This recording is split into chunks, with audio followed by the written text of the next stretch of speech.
Poplar Street. Oh, sorry. Hello. Are you on your way to work too? I was just taken aback by how you also have a briefcase, also small and brown. I was taken by how you seem secretly to love everything. Are you my new coworker? Oh, I see. No. Still, good to meet you. I'm trying out this thing where it's good to meet people. Maybe beyond briefcases, we have some things in common. I like jelly beans. I'm afraid of death. I'm afraid of farting, even around people I love. Do you think your mother loves you when you fart?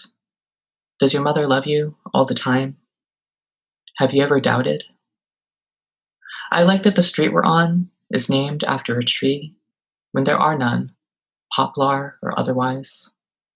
I wonder if a tree has ever been named after a street, whether that worked out. If I were a street, I hope I get a good name, not Main or Pleasant. One night I ran out of an apartment down North Pleasant Street. It was soft and neighborly, with pines and oaks. It felt too hopeful after what happened. After I told my mother I liked a boy, and she said, "No, you're sick. Get out before you get your brothers sick." Sometimes parents and children become the most common strangers. Eventually, a street appears where they can meet again. Or not. Do I love my mother? Do I have to forgive in order to love? Or do I have to love for forgiveness to even be possible? What do you think? I'm trying out this thing where questions about love and forgiveness are a form of work I'd rather not do alone. I'm trying to say, let's put our briefcases on our heads in the sudden rain and continue meeting as if we've just been given our names. Spring, summer, autumn, winter. I pushed my face toward the sleeping radiator. I smelled a form of justice. I wanted to be a poet. I waved my living hand's dead coupons. I watched him brush his teeth. His teeth glinted gorgeous. I stumbled, cartwheeled. I said, "I will always fight alongside you in the fight against Tartar buildup." I said, "I will." I said, "Thank God," without believing in thanks. I thought what my parents did, those weren't poems. I believed what white people said about my parents. I had to say, stop believing them. I suckled, pickled, made mistakes about octopi, wore a blue jockstrap and took pictures, accepted stickers of astounded apples from friends. I was a wind smooching another wind who had very good teeth. I was a name everyone in America thought they were saying right. Even he thought so. Then asked, "Is that right?" I pushed my face toward the noisy radiator, its clang and labor and here. In bed, I touched his voice and his belly. I touched his goodnight. He said it always like it was important. It was important. I believed in the silver millennium. I said, "Sailor Neptune, one day, a poem for you." I said, "Sailor Neptune, teach me the deep submerged, the submarine reflection, the thunderously turquoise hair." I was a name in America and would forget I belonged to my teeth. I dropped a single wish down the cavernous mailbox. He would ask, "Is that right?" He would bring a single microwave donut on a blue napkin at dusk. He would leave me alone with my poems. Oh, if I could lick all your toes at once, I would write that poem. I loved him, I told him. I loved him, so told him about the dream. The dream starred my parents, stars of the death metal band's debut music video. They danced like everyone was watching. It was important. Their arms were poems. They said, "So what if we misspell auditorium? So fucking what? We'll always say your name right." They pushed their faces toward me, their poems toward me. They leapt and thrashed. They were stars, stars, stars. I woke up weeping. Do you understand? I thought I could only fall asleep doing that. This next one is after this art piece that's at the Smith College Museum of Art, where the Matt Donovan, the director of the Poetry Center at Smith, asked all these poets to respond to pieces from the art collection at Smith. And this is the one that I chose. It's this piece by Sandra Louise Skoglund, who's actually an alum of Smith. She does these giant installations, and there are these wonderful photographs of them. And in this one, there are all of these plaster cats that look like they're radioactive, like they're super green, unnaturally green. And they're running through this living room that's all in gray. And there's this older couple, a man and a woman, who look pretty dreary as well. So this is called Zombie Kindnesses. If heterosexuality must continue, let there be cats, glowy green ones. Why not? Like alien moss or undead neon, but definitely cat-shaped and capable of appearing anywhere. Say, a living room in which my grandmother sighs again, asks again, why can't you find a nice girl, have some kids? Or a classroom, a grad school classroom, where in the middle of a break time conversation about who we're dating, a straight classmate puts his hand on my shoulder and earnestly, almost sweetly wonders, but with your boyfriend, how do you decide who does what during, Let me summon the cats. Let two of them spook my grandmother just enough so that she's more concerned with finding an exorcist than finding me a wife. Let three of them scratch and scratch my straight classmate's hand. Let them leap to my rescue. Let them henceforth be known as my guardian screeches, furred veracities, zombie kindnesses, risen from some unkillable queer soil. And right now, in the stale mouth of my dentist's waiting room, I may require all of them, every green cat. Here, where not only is every magazine's cover story about a heterosexual divorce from 5 years ago, but also on one otherwise blemishless wall hangs a portrait that must be new, as I 110% would have remembered it. This frame painting of my dentist and, who else could she be? His wife, the two of them dressed in sweater vests with little embroidered badminton rackets, while holding, what else could they be? Badminton rackets. And they're smiling, like they're the perverts who've just invented dentistry. Yes, I need all of you, all their splendidly obnoxious, scary verdantness. Firstly, because couples outfits are unacceptable except on me and my boyfriend. Secondly, because I like badminton, but who enjoys badminton that much? Thirdly, because ew, I beseech you, I have the fanciest of feasts waiting for you. Rise up, and finally become such uncompromising visual artists. Come paint over this beaming monstrosity. Paint instead the glory of my eye roll, my whole body sigh snort, my soul scowl, my profound frown. And this last poem that I'll read is called The School of You. And I guess, it's part of this series that shares part of this title, the School of blah, blah, blah. The School of You. Suppose you live a long life, full of blueberries and purple blazers, and dreams of ice skating in the nude, and ice skating in the nude. So briskly frisky, a life longer than you planned to live toward. You, who was told at 13 to die, that you would soon, a silly faggot, and not even a white one, just a brief filth, not worth the spit to wipe away. At 13 you knew you wouldn't last forever. Still you were given little reason to believe you might last another decade, another. How already you were supposed to be not. And yes, I am talking to myself, saying suppose otherwise. Suppose a life hilariously silly. Viewers will complain about everything left out from your biopic, which will star an actor so handsome, the world's current handsomest actor will gasp.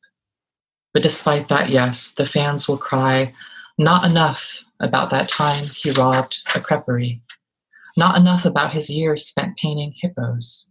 Never enough about how that involved both paintings of and paintings on hippos, and how long it took him to realize he was not very good at painting, then realizing finally that didn't matter, so long as his very handsome fingers spent all those many years dreaming with paint. And why do only successes get to be smashing? Why not a smashing failure? Yes, I'm talking to myself, as though it is my birthday, and this is my gift, telling myself what I was never told. Suppose in one part of your still 3-hour-long biopic, it is your 88th birthday, and all day you exclaim, I'm 88.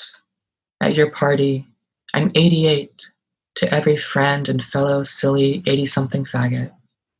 You are wearing someone's worst nightmare, and you are who wore it best. And on the cake, not 88 candles, but still a ridiculous number. Flames and flames. Suppose you blow them out, wishing for more blazing, more you. Suppose you already know. There will be. Thank you.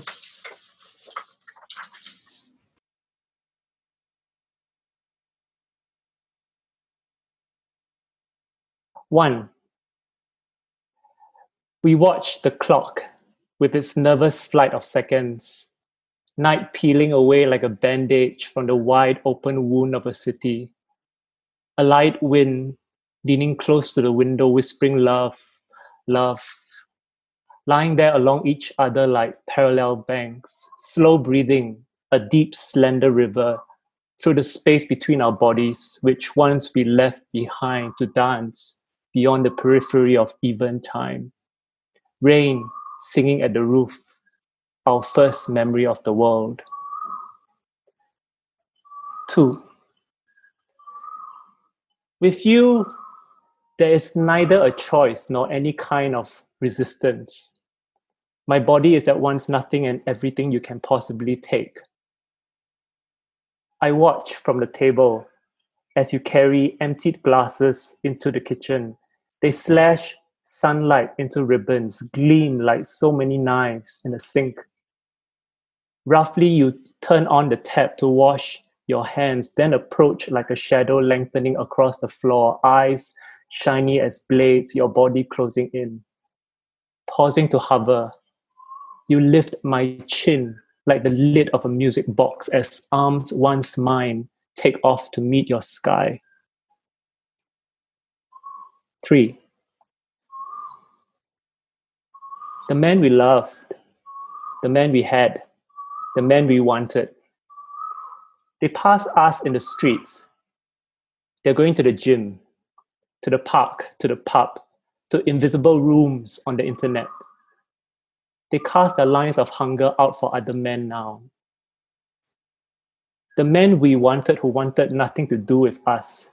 The men we hid our names from and crept away, they're disappearing into their work, into the rest of their lives, picking up their phones to answer another man's voice and putting them down again.